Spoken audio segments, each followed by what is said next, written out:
Archaeologists have proven that when it comes to the war on drugs, drugs have been winning for ages. Recently, at a dig in the rural Roman site of Houten Castellum, located in the Netherlands, researchers found a bone, likely a sheep or goat bone, stuffed with black henbane seeds and sealed over with birch tar. This is the first direct evidence that the plant wasn't just plentiful in the area and that humans were actively cultivating it. Black henbane is a narcotic hallucinogen that in small amounts can help with aches and works as a sedative, but in larger amounts it alters the consciousness, induces visions and trances, and is just the classic go-to for ancient magic rituals and practices. Some scholars have even speculated that the black henbane plant was the drug used to induce the famous Viking berserker rage, but no direct link has been found for this. Finds like this one, this seed-filled sheep bone, provide further context for this plant's role in ancient cultures. So if you were in ancient Rome, are you going to take henbane as a medicine, or are you going to take it to have some tripped out crazy visions? Let me know in the comment. Water has been found on asteroids for the first time. The Southwest Research Institute issued a press release with their findings, and they're especially exciting because it was previously thought that any water that might have been on an asteroid would have already dried out by now. But data from the Stratospheric Observatory for Infrared Astronomy has shown us that two asteroids called Iris and Massalia both have the infrared spectral signatures of water molecules. This same observatory previously found chemically bound water on the moon, water stuck inside the soil at the rate of about a 12-ounce bottle per cubic meter. The researchers also collected data from two additional asteroids, but that data was found to have too much noise in the measurements to be useful. Follow-up measurements taken with the James Webb Space Telescope should continue to enhance our understanding of water distribution throughout the solar system. Do you think the discovery of water on asteroids could reshape our understanding of the origins of life in the universe? Let me know in the comments. Even penguins know the value of helping others. A partially blind penguin named Squid has a friend and guide bird to help her get her food during feeding time. At Bird World, a bird park and conservation center in England, Squid has made friends with another African penguin who's actually named Penguin because he was not expected to survive as a young chick. He did survive, with hand rearing, which meant he wasn't part of the larger group until later and had to struggle to fit in. He eventually developed his friendship with Squid and has been guiding her around ever since, as she often gets disorientated around feedings. They aren't of breeding age yet, but as these African penguins mate for life, this might be a love story at its very beginnings. What are some ways you've seen an animal express love? Let me know in the comments. A new type of magnetism has been confirmed by researchers in Switzerland. Using Swiss Light Source SLS, a particle accelerator, the team just published their research in finding this new type of magnetism, while the classic magnet that sticks to the fridge is demonstrating ferromagnetism, which is when a material has its electrons all spinning in alignment.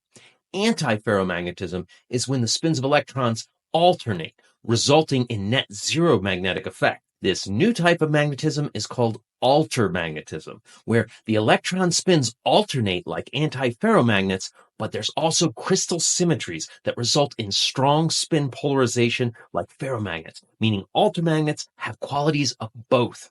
This is especially exciting for the advancement of something called spintronics, a technology that exploits the spin state of electrons for information and data processing. Altermagnets could also help us explore and advance our knowledge in condensed matter physics and superconductivity. Can you think of any other uses for altermagnets? Let me know in the comments. Romance AI bots will steal your wallet after you pass out. The Mozilla Foundation has reviewed 11 romantic chatbots, including their terms and conditions, and they found that while companies are quick to sell their services as promoting mental health, they are in fact data mining and logging all of the juicy details people are confiding to these virtual prostitutes. 10 out of 11 bots reviewed share or sell all of the data. 6 out of 11 won't even let you delete that data, even if you delete your account. Mozilla also found these apps have an average of 2,663 separate data trackers in the first minute of using the apps alone. On top of the abysmal data privacy, the not safe for work content on several platforms included violence and underage abuse. Several of the chatbots even had disclaimers that the bots might not even be nice to you and might even be offensive, unsafe, or hostile. Have you ever had a chatbot get all aggro on you? Let me know in the comments. The oldest paint-based art in South America has been identified. In Argentina, scientists have just dated a group of cave paintings that were thought to be only a few thousand years old, but have now been found to be as much as 8,200 years old.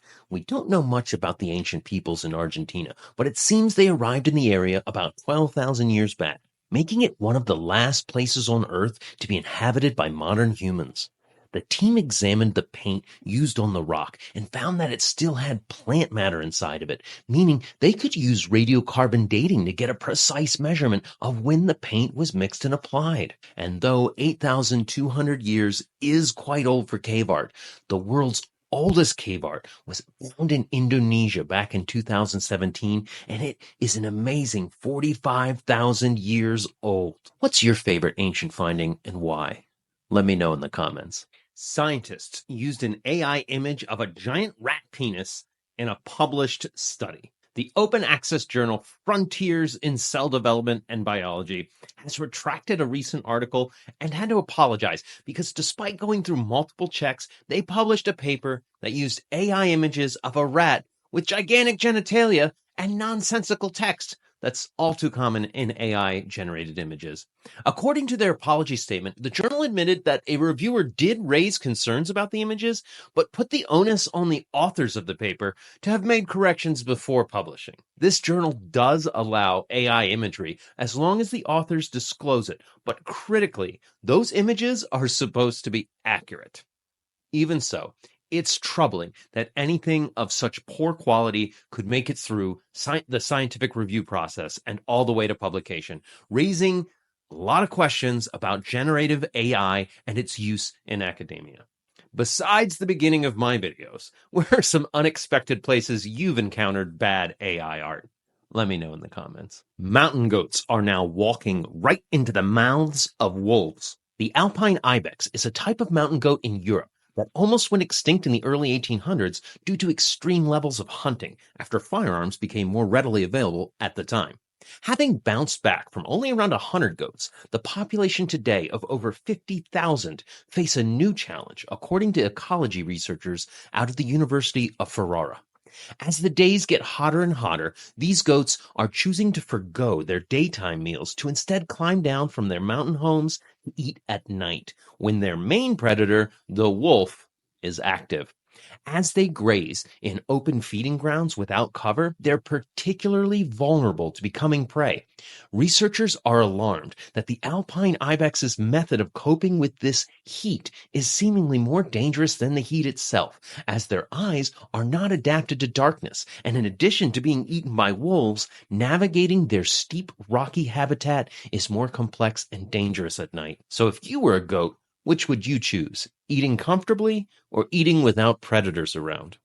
Let me know in the comments. Super Wolverine-powered metal that can heal itself. Scientists working at the Lawrence Berkeley National Laboratory have observed high and medium entropy alloys essentially healing themselves. In a recently published paper in the journal Nature, they described how they were able to use nanomechanical testing and a special kind of 4D electron microscope that let them record how these metal alloys were reordering their structure on an atomic level. It was done in response to stress in a process called rejuvenation. It's sort of like how certain materials like glass can become stronger or more ductile when heated and cooled repeatedly.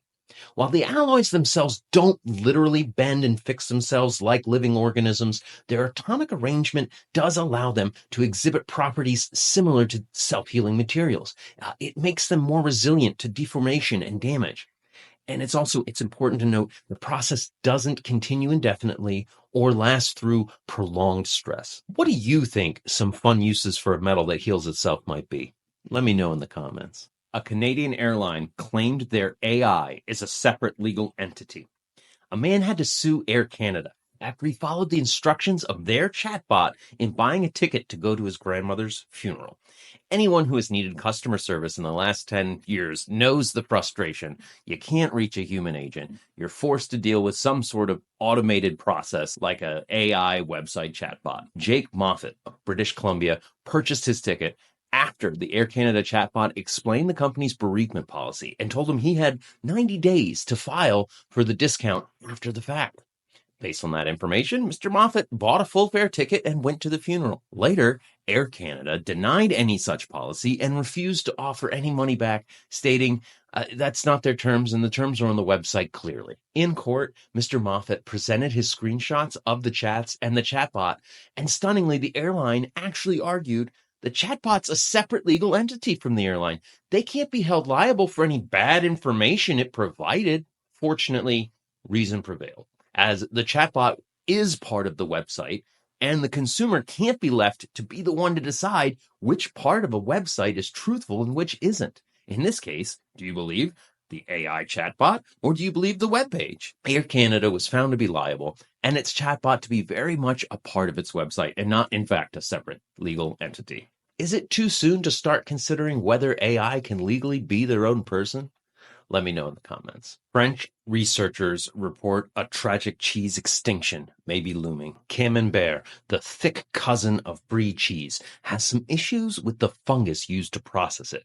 It seems back in the 1950s, cheesemakers found an albino strain of Penicillium camemberti that removed the mild color from the cheese and gave it a silky texture. It became the only strain used to make Camembert, and while it did make the cheese uniform, it also introduced a breeding problem, namely that the fungus doesn't breed sexually and has to be cloned. Other fungus do breed sexually. And as we know, make a copy of a copy of a copy, and defects and errors occur. Weaknesses are never bred out. And on top of that, the cheese industry has a more difficult time getting enough fungus to even make the cheese. Luckily, the researchers have noted that genetic editing technology may be able to help increase sporation and other issues, but it will never be able to provide the genetic diversity required for long-term stability. They have a solution. They just sequenced the genome of Penicillium biform, a genetically similar fungus that they say is a perfect strain to explore for replacing the clone spores and keeping our cheeses safe from the horrors of extinction. I know I'm a Parmesan man, but what's your favorite cheese or cheese dish? Let me know in the comments.